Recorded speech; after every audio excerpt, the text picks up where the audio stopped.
Hello, good morning to what's probably going to be a teeny tiny bit of a chaotic pet pairing video because I simply have half an hour. We have to be done within half an hour, so we need to chop here.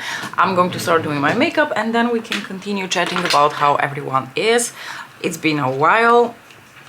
I took a sort of unplanned break from YouTube because honestly, there's really no reason. I just haven't had time or energy to film. Oh, I forgot to tell you, I'm using finally the Urban Decay Primer Potion. Actually, I've been using it for a couple of days already, so you've seen it in my Guerlain Ombre G videos. I really enjoyed making these videos and I didn't feel like it was a huge burden to do those because I had 5 consecutive videos for my mini-series there.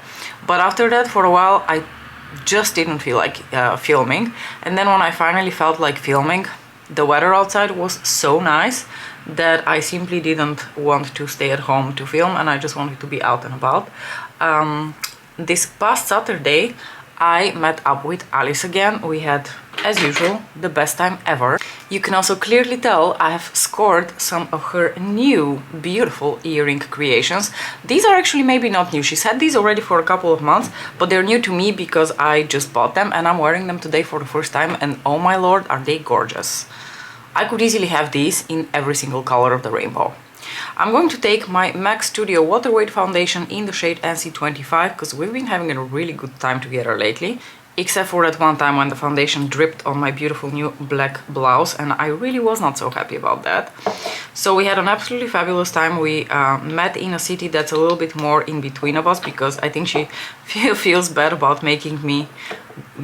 she thinks she's making me go to the city where she lives, but I really don't care because the city where she lives is about 10 minutes longer of a train ride from the city where we met now, so really to me it's almost like potato.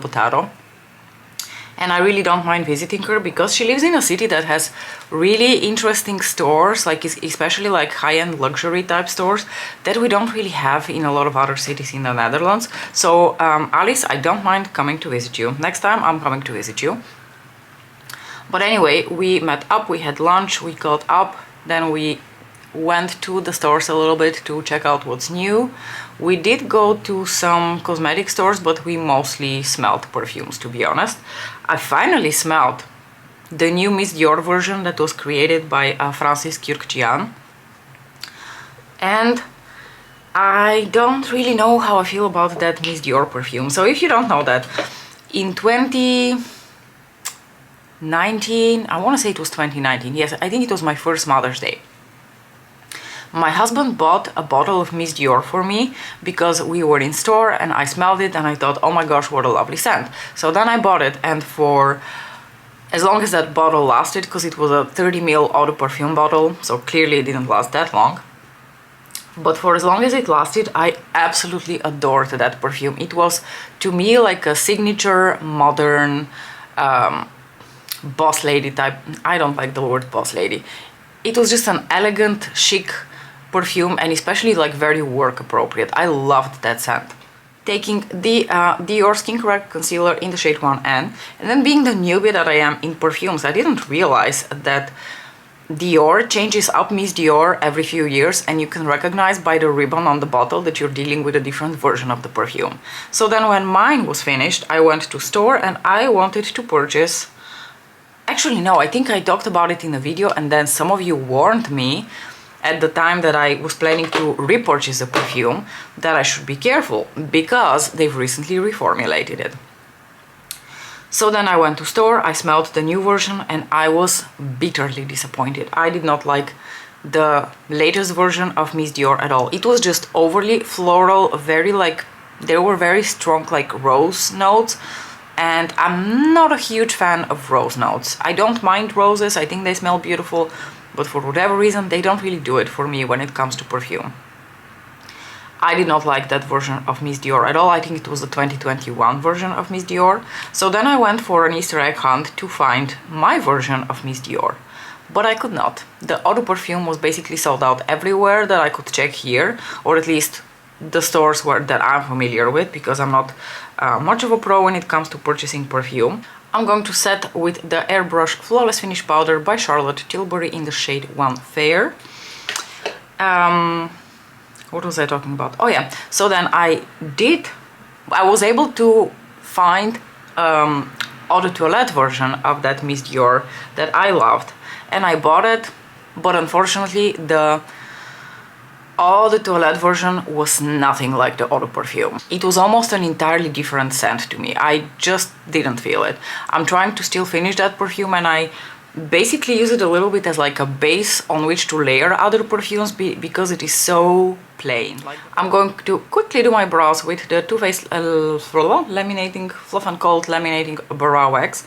So then I obviously had to smell the new we were in store, and then I noticed a bottle of Miss Dior on display, and I knew that Francis Kürkçian was going to make the new Miss Dior for Dior. So I was very excited because I love his scents. Well, I love some of his scents. So then I sprayed the Miss Dior scent on my wrist, and then we walked out of the store because nowadays my preferred version of choosing a perfume, honestly, is to go to store, spray it on myself, and then see how the scent develops over the course of time.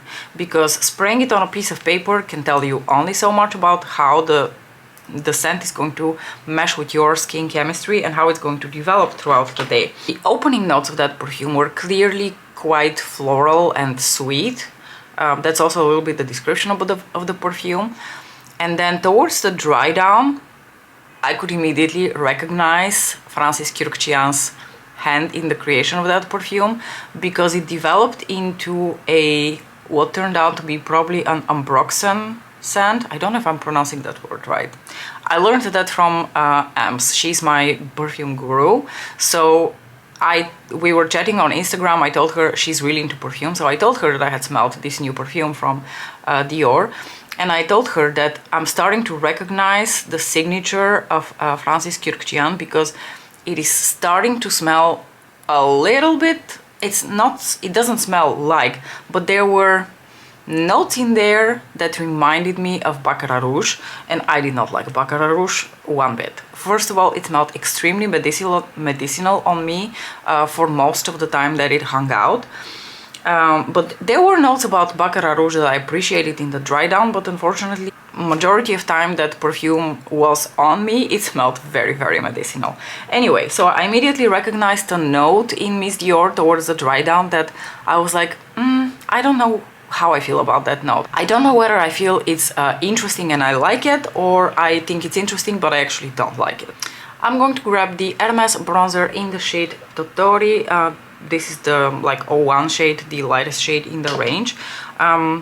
I haven't really used that bronzer in a couple of days now, so let's revisit it real quick. And then to go back to the perfume, Ems said that probably the notes that I'm smelling are some sort of like ambroxan notes. Which could be the case because that's not a note that I'm very familiar with, so I don't really know how I feel about it. And I'm still very intrigued by the new Miss Dior. I definitely am going to go back to store, douse myself in it once, just so I can really like be submerged in the scent to really be able to make up my mind how I feel about it. And then I will see whether I would like to purchase a small bottle of it. But you know, I'm not going to make fetch happen. If I don't end up liking it, then I'm just going to wait for the next version. And you know, pine forever and ever for the lost 2017 version of Miss Dior. I think the one that I liked was released in 2017. I really like how I can just pile that bronzer on and on, because it is such a light shade and it's very buildable. And it has a nice, like, warm hint of warmth to it, but it is not too warm. And at the same time it is also not too cool. I actually have grown to rather enjoy this bronzer. I like the finish on the skin. It's very blurring. It's one of those filtering type powders. It's very finely milled. It blends out super nicely, and I like that it's buildable. For blush, I'm going to take Pat McGrath Labs My Beloved Desert Orchid. I hadn't used Desert Orchid in a while, and I used it yesterday and I fell in love with it, so now I'm going to probably use it a few days in a row before I switch it up again. Anyway, so we smelled a few perfumes, then we had a coffee, and then we had to part ways because Alice had to go back to her family and I had to go meet up with Hubs because we went to a restaurant that kind of like specializes in meat. And you know, my husband is a big meat eating person. So I really wanted to take him there. I had already been to that restaurant twice without him, so I really wanted to take him there, and we had a very interesting experience because we tried for the first time the fancy schmancy, very expensive Class A5 Wagyu meat. That was interesting. Sticking with Pat for my highlighter, I'm going to take Venusian Nude. Controversial opinion, I did not care for the uber expensive Wagyu meat, if I'm being completely honest. Now, to be fair, I had absolutely no idea what I was getting myself into. You could order options of 100 grams and 200 grams, so I'm glad I ordered the 100 grams because that was like more than sufficient to convince me that I'm not a Wagyu person, at least not the Wagyu that we had, but I think that's like the highest grade of Wagyu. There were a couple of other versions on the menu, but those were somewhat lower grade, so I don't know anything about those. But I just didn't really know anything about Wagyu, so I had no idea what I was really getting myself into. But apparently the whole point of Wagyu is that they grow the cow in very, you know, spa-like conditions. They get massaged, they get treated really well, and then you get this marbling of the meat, which is basically a thin layer of meat, a thin layer of fat, meat, fat, and you know, that alternating throughout the whole piece of meat. So when you put it in your mouth, it literally melts in the mouth. Now, let me be completely honest with you, to me that just tasted like fat. And that's coming from someone who doesn't mind a little bit of fat on their meat. I'm not a huge fan of lean meats because I think they're very hard to cook well so that they're not chewy. So I'm usually not a huge fan of lean meat. I like my pork meat, and I like my pork meat with a little bit of fat on it.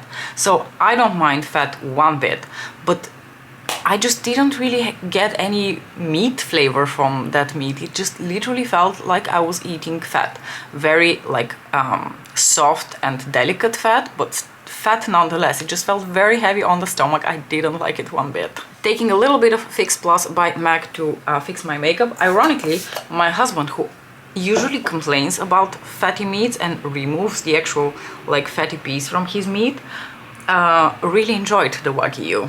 So go figure. Alright, getting right into the eye look because we've got 10 minutes on the clock. I'm going to take my beloved iconic Illumination quad, one of the Blitz Astral quads from 2019, and I'm going to take this beautiful baked brown shade, and I'm going to apply it sort of like if I'm making a smoky eye, but without taking that shade all the way to my crease.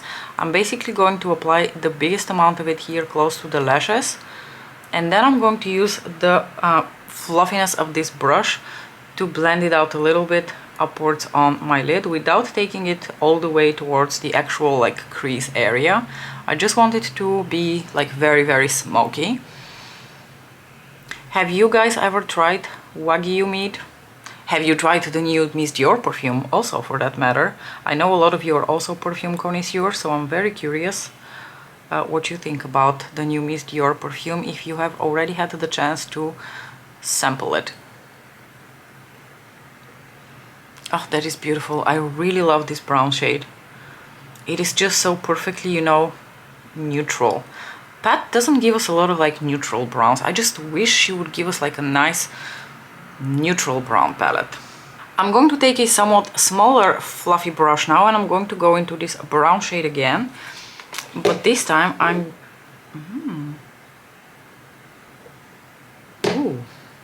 idea.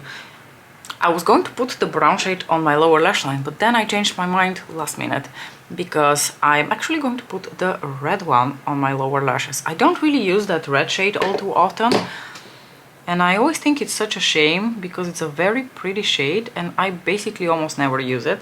So I'm going to put it on my lower lashes and hope that I don't regret my decision. I think it's going to come together because I'm planning on wearing a red lipstick, of course. Oh, speaking of red lipstick, you've probably already seen it on Instagram, but there is a model of Alice's earrings that I really love, with like these little delicate flowers on it, like dangling with like the little flower details on them. And the last time we saw each other, I purchased the version of those earrings which has been matched to D for Danger by MAC, and I don't have D for Danger by MAC, so I was kind of pairing those earrings with Duchess by Lisa Eldridge, which was about the closest match that I could get from my lipstick collection, but I told her already the last time we saw each other that I absolutely need these earrings to match ribbon from Lisa Eldridge. So she made those to match ribbon from Lisa Eldridge and I was in heaven. I immediately put them on and I absolutely love them. Alright, I'm going to be a daredevil and I'm going to grab again my little fluffy brush here and I'm immediately going to go into this beautiful sort of like duochrome brown shade here. This is the shade Bronze Nova from Celestial Nirvana, the Mega Mothership from 2021. I absolutely love that shade and I was thinking how I haven't really used it in a while. So I'm going to layer that shade over top of that deep brown and hopefully I will also be able to blend it through my crease, even though it is a bit more on the flaky and metallic side. But I trust Mother that her formulas are versatile like that. But I think for that I'm actually going to get a somewhat fluffier brush. So I'm going to take a blending brush and then I'm going to start blending the shade out. I know that a lot of the sparkle has disappeared now, but don't you worry, we're going to bring it back with a little bit of glitter glue.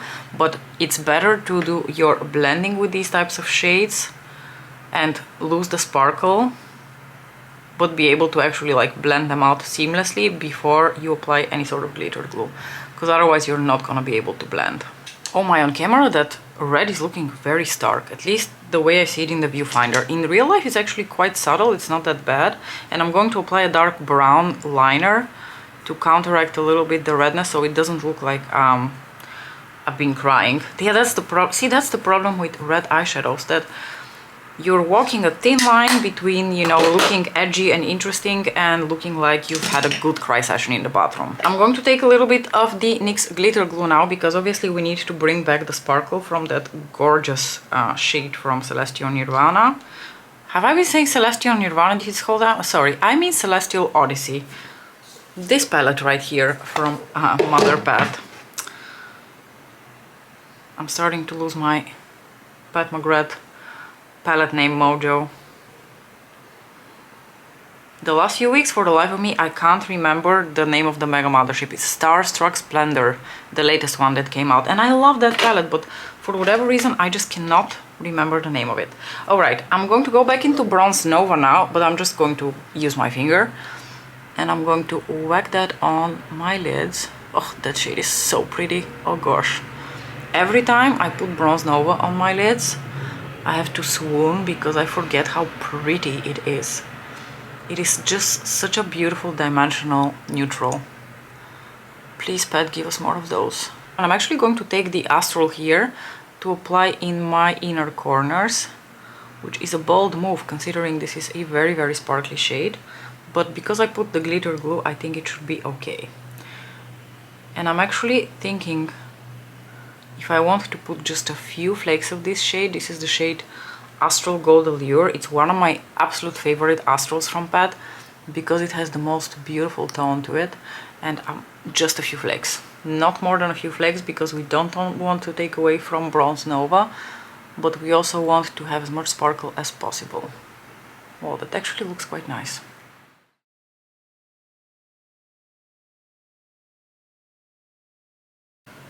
Let's do a literal sparkle moment, because I really have to get going. But oh my gosh, isn't that absolutely beautiful under artificial lighting? I am mesmerized. Alright, let me tell you what I did for lipstick and then I can sign off. I'm wearing one of my new Rouge Dior Velvet lipsticks. This is the shade 866 Together, which is a gorgeous, gorgeous red. I hadn't really worn that lipstick in a while, so I started missing it. But I think Elson from Pat McGrath would have also been beautiful. Basically any sort of color, because this is a very neutral look. But I really wanted to wear Together by Dior. Basically that was the first thing I decided about my makeup, that I'm going to wear this specific lipstick. As usual, do let me know what you thought about this look. I hope that you enjoyed our little chats over here. Let me know your thoughts on everything that we talked about in this video. As usual, thank you so much for watching and I'll see you in the next one. Bye!